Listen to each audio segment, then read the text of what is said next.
വിരലിലെണ്ണാവുന്ന എന്ന് വെച്ചാൽ വിരലിലെണ്ണാവുന്ന കുറച്ച് കാര്യങ്ങൾ മാറ്റി നിർത്തുകയാണെങ്കിൽ ഈ അടുത്ത കാലത്ത് എനിക്ക് കിട്ടിയ ഒരുപക്ഷെ മലയാളം ഫിലിം ഇൻഡസ്ട്രിയിൽ തന്നെ സംഭവിച്ചിട്ടുള്ള ഏറ്റവും മികച്ച തിയേറ്റർ എക്സ്പീരിയൻസുകളിൽ ഒന്നായിരിക്കും സീക്രട്ട് എന്ന സിനിമ. കുറ്റം പറയുന്നവർ പറഞ്ഞുകൊണ്ടേയിരിക്കും, പക്ഷേ നമുക്ക് സത്യം പറഞ്ഞല്ലേ പറ്റുള്ളൂ.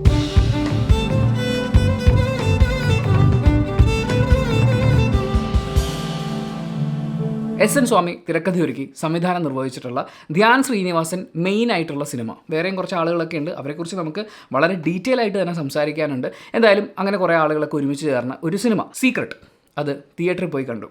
ആ സിനിമയിൽ എനിക്ക് തിരുത്താമായിരുന്നു എന്ന് തോന്നിയ കാര്യങ്ങളെക്കുറിച്ച് ഞാൻ ആദ്യം പറയാം. അത് കഴിഞ്ഞിട്ട് നമുക്ക് പോസിറ്റീവ്സിലേക്ക് കടക്കാം. തിരുത്താമായിരുന്ന കാര്യങ്ങളിൽ ഏറ്റവും പ്രധാനപ്പെട്ടത് ഒന്നാമത്തത്, ഈ സിനിമ 2024 റിലീസ് ചെയ്തു എന്നുള്ളതാണ്. എനിക്ക് തോന്നുന്നു 70കളിലോ മറ്റോ ഒരു സിനിമയാക്കാൻ വേണ്ടി അദ്ദേഹം തിരക്കഥ എഴുതുകയും അന്നുണ്ടായിരുന്ന സാഹിത്യവാസന തൊട്ട് തീണ്ടിയിട്ടില്ലാത്ത സംവിധായകർ ഇത് സിനിമയാക്കാതിരിക്കുകയും ചെയ്തിട്ടുണ്ടാവാം. അപ്പോൾ പിന്നെ സംവിധാനം ചെയ്യുമ്പോൾ ആ പഴയതിൽ കുറച്ച് പുതുമ ആഡ് ചെയ്ത് റിലീസ് ചെയ്യാം എന്ന് എസ്.എൻ. സ്വാമി സാർ തീരുമാനിച്ചിട്ടുണ്ടാവും.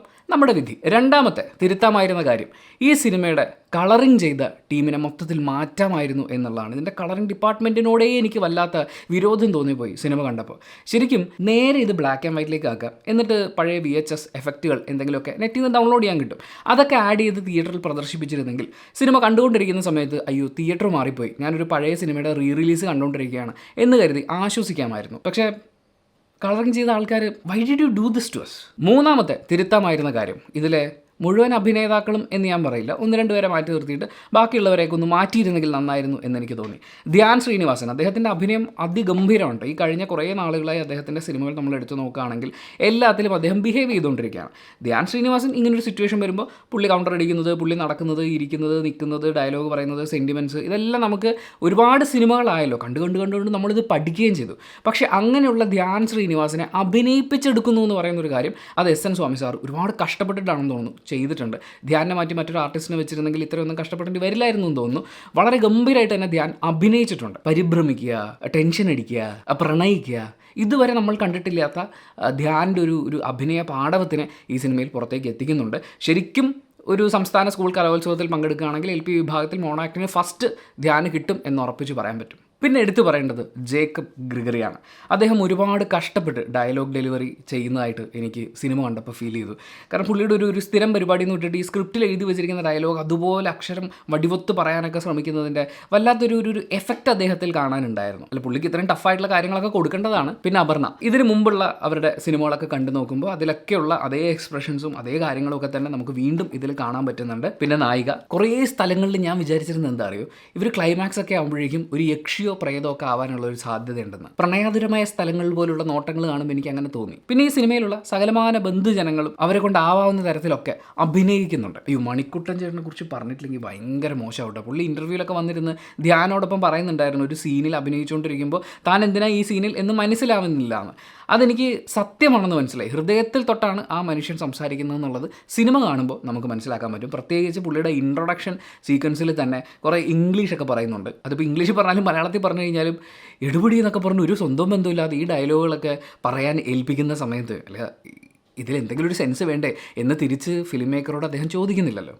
കാരണം അദ്ദേഹത്തിന് സ്ക്രിപ്റ്റ് അറിയില്ല. പിന്നെ രഞ്ജിത്ത് അവതരിപ്പിച്ച കഥാപാത്രം, ആ കഥാപാത്രത്തിൻ്റെ ക്ലൈമാക്സിൽ ഒരു ട്വിസ്റ്റും ഡയലോഗും ഒക്കെ ഉണ്ട്. ആ സമയത്ത് എനിക്ക് തോന്നിയത്, മോഹൻ നിങ്ങളൊരു പണി അറിയില്ലെങ്കിൽ അറിയില്ല എന്ന് പറയണം. അല്ലാതെ സഹായം ചോദിച്ചു വരുന്നവരുടെ അടുത്ത് ലോകത്തെങ്ങുമില്ലാത്തൊരു ആശയമൊക്കെ പറഞ്ഞു കൊടുത്തിട്ട് ഇങ്ങനെ ചെയ്താൽ അങ്ങനെ സംഭവിക്കും എന്നൊന്നും പറഞ്ഞു കൊടുക്കരുത്. ഇത് രഞ്ജിത്ത് എന്ന സംവിധായകനോടും അഭിനേതാവിനോടും അല്ല പറയുന്നത്, ആ കഥാപാത്രത്തിനോടാണ്. നാലാമത്തെ കാര്യം, അതാണ് എന്നെ സംബന്ധിച്ച് ഈ സിനിമയിൽ തിരുത്തേണ്ട ഏറ്റവും അത്യാവശ്യമായിരുന്ന ഒരു കാര്യം, ഇതിൻ്റെ എഡിറ്ററെ തിരുത്തണമായിരുന്നു. ഫസ്റ്റ് ഈ സിനിമയിൽ ഒരു പാട്ട് വരുന്നുണ്ട്, നായികയുടെ ഇൻട്രൊഡക്ഷനൊക്കെയാണ്. ലിപ്പൊരു വഴിക്ക് പോകുന്നു, പാട്ടൊരു വഴിക്ക് പോകുന്നു, എക്സ്പ്രഷൻ അതിലൊന്നും പെടാതെ എന്തൊക്കെയോ വഴിയിലൂടെ പൊയ്ക്കൊണ്ടിരിക്കുന്നു.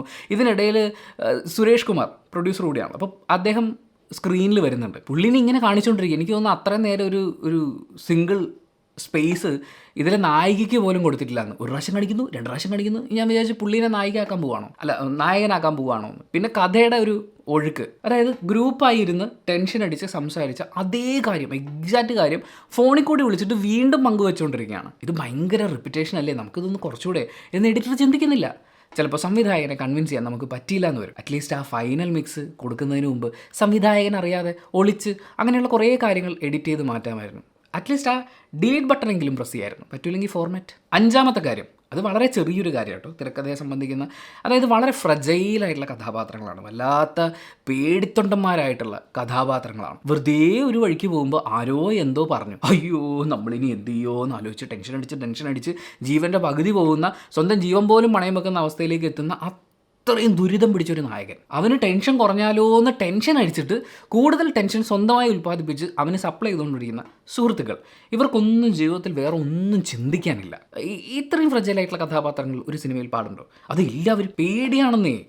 എന്ത് കണ്ടാലും പേടി, സ്വപ്നം കണ്ടാൽ പേടി, ഫ്രെയിം കണ്ടാൽ പേടി, അങ്ങോട്ട് നോക്കിയാൽ പേടി, ഇങ്ങോട്ട് നോക്കിയാൽ പേടി. ശരിക്കും ഇവരൊക്കെ ശ്വാസം എടുക്കുമ്പോൾ നെഞ്ചു പൊങ്ങുന്നു, അയ്യോ ഇനി നമ്മൾ എന്ത് ചെയ്യും എന്നാലോചിച്ച് ടെൻഷൻ അടിക്കുന്ന അത്ര അവസ്ഥയിലുള്ള ആൾക്കാരാണെന്ന് നമുക്ക് തോന്നിപ്പോകും. എനിക്ക് തോന്നുന്നത് ഇവരുടെ കുട്ടിക്കാലം നമ്മളൊരു സിനിമയാക്കേണ്ട അത്യാവശ്യമുണ്ട് എന്നുള്ളതാണ്. കാരണം ഇവരെ ചികിത്സിച്ച ഡോക്ടർ ആരായിരിക്കും?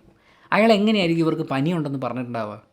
കാരണം അന്നേ പനിയെക്കുറിച്ച് ആലോചിച്ച് 7-ാം വയസ്സിൽ ഹാർട്ട് അറ്റാക്ക് വന്ന് ഈ കഥാപാത്രങ്ങളൊക്കെ മരിച്ചു പോയിട്ടുണ്ടാവും. അജാതി പേടി. ഇത്രയും തിരുത്തലുകൾ വരുത്തുകയായിരുന്നെങ്കിൽ കൊണ്ട എസിക്കും കണ്ട കുട്ടികൾക്കും ഇതൊരു ഗംഭീര തിയേറ്റർ എക്സ്പീരിയൻസായി അനുഭവപ്പെടും. സത്യം പറയാമല്ലോ, തിയേറ്ററിലിരുന്ന് അലറി കരയുകയും അങ്ങോട്ടും ഇങ്ങോട്ടും ബഹളം വെക്കുകയും ഭക്ഷണം കഴിക്കുകയൊക്കെ ചെയ്യുന്ന കൊച്ചു കുട്ടികളും മുതിർന്ന ആൾക്കാരും ഒക്കെ എന്തൊരു സംഗീതാത്മകമായാണ് ഈ കാര്യങ്ങൾ ചെയ്യുന്നത് എന്ന് തിയേറ്ററിലിരുന്ന് എന്നെക്കൊണ്ട് ചിന്തിപ്പിച്ച ഒരു സിനിമയാണിത്. ശരിക്കും ഈ സിങ്ക്രോണിസിറ്റിയെ പ്രവചനം കൊണ്ട് ഹരിച്ച് 4 ഇരട്ടി ഭയം കൊണ്ട് ഗുണിക്കുകയാണെങ്കിൽ നമുക്കൊരു ടൈം മെഷീനുള്ള സാധ്യത തള്ളിക്കളയാൻ പറ്റില്ല. ഈ സിനിമയെ ഒരു ടൈം മെഷീൻ ഉണ്ടാക്കുകയാണെങ്കിൽ അതിൻ്റെ യഥാർത്ഥ കാലഘട്ടത്തിലേക്ക് അയക്കാൻ നമുക്ക് സാധിച്ചേക്കും. Believe in U.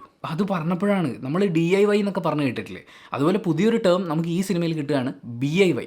DIY എന്ന് പറയുന്നത് ഡു ഇറ്റ് യുവർ സെൽഫ് ആണ്. ഇവിടെ ബിലീവ് ഇൻ യു എന്നുള്ളതാണ്. How ironic. ഇനി നമുക്ക് കുറച്ച് പോസിറ്റീവായിട്ടുള്ള കാര്യങ്ങൾ പറയാം. അതിലൊന്ന് സംഗീതമാണ്. വളരെ കറക്റ്റായിരുന്നു. ഈ സിനിമയെ സംബന്ധിച്ച് നമ്മൾ നോക്കുമ്പോൾ കാലത്തിന് മുമ്പേ സഞ്ചരിച്ച സംഗീതം എന്ന് വേണമെങ്കിൽ നമുക്ക് പറയാം. കാരണം 70കളിൽ ഇറങ്ങേണ്ടിയിരിക്കുന്ന ഒരു സിനിമയ്ക്ക് 80കളിലെ സിനിമയ്ക്ക് കൊടുക്കുന്ന രീതിയിലുള്ളൊരു മ്യൂസിക്, അത് വല്ലാത്തൊരു ഒരു പുതിയ തോട്ട് പ്രോസസ്സായിരുന്നു. വളരെ ഫ്രഷ് ആയിട്ടാണ് എനിക്ക് അനുഭവപ്പെട്ടത്. ബ്രാവോ എന്നാണ് പറയാൻ തോന്നുന്നത്.